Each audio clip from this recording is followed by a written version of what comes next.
Hi, everyone, and welcome to our latest advisory podcast where we are discussing business continuity and the effect that COVID-19 has had on workplaces throughout the last 10 weeks or so at this point. So today I'm joined by Ian Price, IT Director, and Andy Hames, Managed Services Director. And they're going to be discussing some of their experiences that they've had in transitioning MHR. And how we've coped with changing our business structure, our business processes, to adapt flexibly and to ensure that we can continue to support our customers. So let's start there. Hi guys, how are you doing? Hi. And how have you been able to transition? Okay, so from an IT point of view, you can imagine that the requirement of both our company and our customers might need a considerable piece of work, and you'd be right. But I think it's all in the planning. So first of all, do I have a DR plan in place for the company? And if the answer to that question is no, then that would have been a major problem. And the other question, and Andy will be able to comment on this in a minute, is do each of the departments and divisions within the company have business continuity plans? These are key elements, and sometimes they get forgotten in the cut and thrust of everyday business, because people consider maybe the likelihood of an event, whether it be a fire, a flood, a pandemic, to be low. Now, in a risk matrix, whether or not the likelihood of something happening is low, the other key piece you've got to understand about that event is what's the impact. Now, if the impact is high, then it's worth putting some time and effort into planning some mitigation around it. So from a internal IT side of things, for a number of years, we've been working on plans to ensure business continuity for departments and divisions working within the company. So things like, could I pick up the phones if my building's burnt down?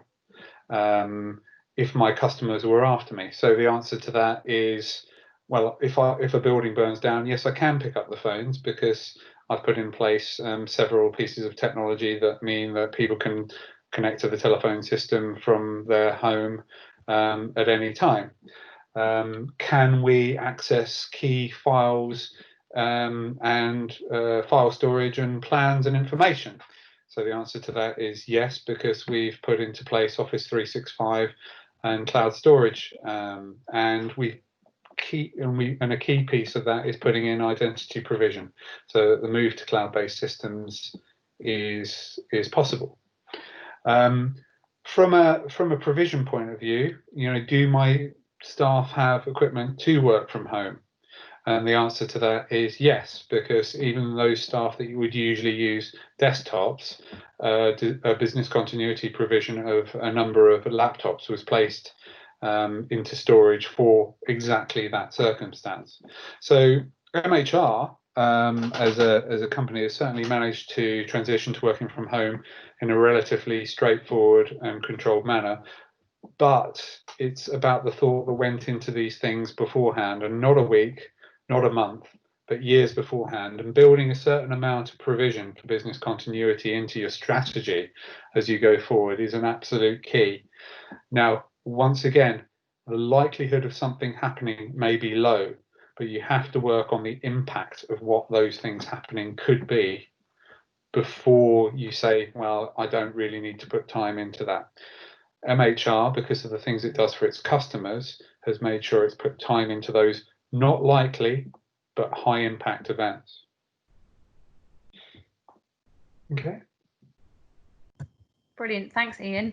And what about you, Andy? What have you needed to consider from the perspective that we obviously are in charge of supporting customers and running their payrolls for them?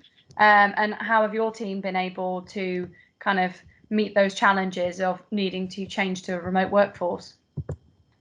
Yeah, sure. So, I mean, the first thing to say is that I think we made the transition to remote working. We did that really well. We obviously had the main challenge that we need to ensure that we're continuing to run all of the payrolls that we have. We have hundreds of customers depending on us to run their outsourced payrolls. They need to be run accurately, on time and securely. As we moved to remote working, we also needed to make sure that the teams were all still able to function and work together as they would in the office, but obviously bearing in mind that they were all now moving to their individual locations. And we also had to, as best we can, anticipate some of the scenarios that our customers would find themselves in as well, and how that would affect how we might be working with them. So we got through that really well.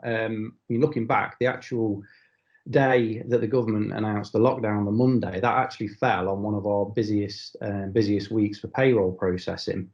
And Ian's already mentioned, for MHR, we do a lot of business continuity planning at the sort of core central level to the business. Those plans are tested each year, and each department has its own business continuity plan. And since early March, we'd already been revisiting a lot of this with IT, security, our business assurance team, just to make sure that we did in fact have everything in place that we needed, and that it was tested and ready to go. And as it fell, even though it was the busiest week, we were actually in the middle of a series of tests we've been doing over previous weeks. And we're in the middle of a larger scale test of our business continuity plan. So in simple terms, when the government announced, advising businesses to move to remote working, we just simply extended what we were already doing to the whole department. Everybody that was in the office ran through the procedures that we'd drawn up before they left the building that day, and we pretty much ticked over to the next day, running business as usual, or new usual as I'm calling it, but running remotely. That's great, Andy, and thank you for that. So, you would say that there were no major challenges that your team had to sort of really struggle through. You found that the transition, how quickly did we manage to transition through to being remote? Well, as I say, from our perspective, it was overnight. So part of the preparation and testing that we did was packaging up. I think a really good thing for companies to think about is, whilst behind the scenes, all of the complexities need to be considered, from the kind of end user perspective, things need to be made as simple as possible. And so, I mentioned these workbooks, these procedures that we issued to all the staff, and it was simply a case for those that needed to pick up any additional kit, that they ran through a set of steps before they left the building, and they just completed a number of steps as they returned home that evening. So it really was the case that come the following day, 9 a.m., all the teams called out that they were online, and we continued to work from there. Fantastic. So, question to both of you now. Are there any key piece of advice that you would like to offer to anyone who needs to sort of think and prepare a business continuity plan that perhaps didn't have one in place previously, or found that throughout this pandemic, the plan they did have in place perhaps wasn't comprehensive enough to cover such a large scale event? Well, the first thing that I would make sure that people understood is that business continuity planning is not all about IT. I think Andy would agree with me there. Yeah. So whilst IT can support in any business continuity plan and may be an essential part of it, it is not the end of the story.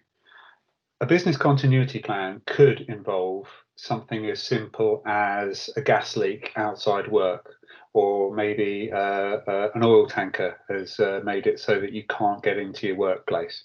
So what is it that you do? Well, you might have just a basic plan that says, hey, everyone, go and work at home for the day. That's fine. Do you have the provision for it?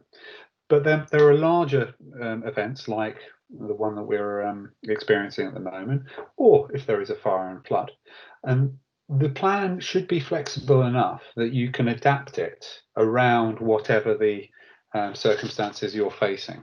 So what I would say is, do not consider your IT plan or disaster recovery plan to be your business continuity plan for the business, because there will be basic questions from your staff. Where do I sit? Where do I go? Who do I call? How am I going to be working today? That need to be written down and enacted in the case that somebody says, right, we need to do the business continuity plan because something bad has happened. So my main point would be just spend a little bit of time thinking about what your plan is. Like I said before, in the cut of thrust of everyday business, it may seem unlikely that you'll ever need to use it, but it's like insurance.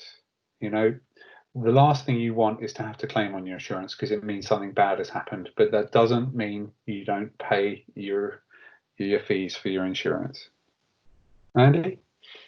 Yeah, 100% agree. And just to kind of underscore that, it isn't just on IT. For us, we engage with IT, business assurance, and security. But I think departments in businesses need to think from their kind of department level needs. Planning and testing is huge in my opinion.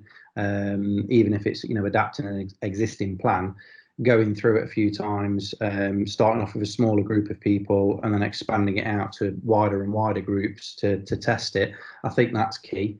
Getting different minds, different people involved as well, I think is important, particularly when you're trying to anticipate or go through scenario planning. Different people look at things different ways, and they will, if you get a number of different individuals collaborating on what a plan should look like, everyone's going to come up with something different, and it's just going to be better for the plan overall. I mentioned the complexities earlier, but keeping things simple, I want to reiterate that there's the behind the scenes, the underpinning security, access to systems, all of these kind of things need to be thought through. But for the end user, it needs to be as simple as possible. And and as I mentioned before, don't forget about your customers. If it's a wider, larger scale event, one easy thing to perhaps overlook is that you might have adapted all of your processes to work remotely, but how do they interact with the customer's process if they too are going through a similar business continuity event? So it's one of the areas to broaden the thinking when doing the scenario planning. Thanks, Andy. Ian. So one final question then, just to finish our kind of review of how the current pandemic has affected businesses and their need to plan for the future.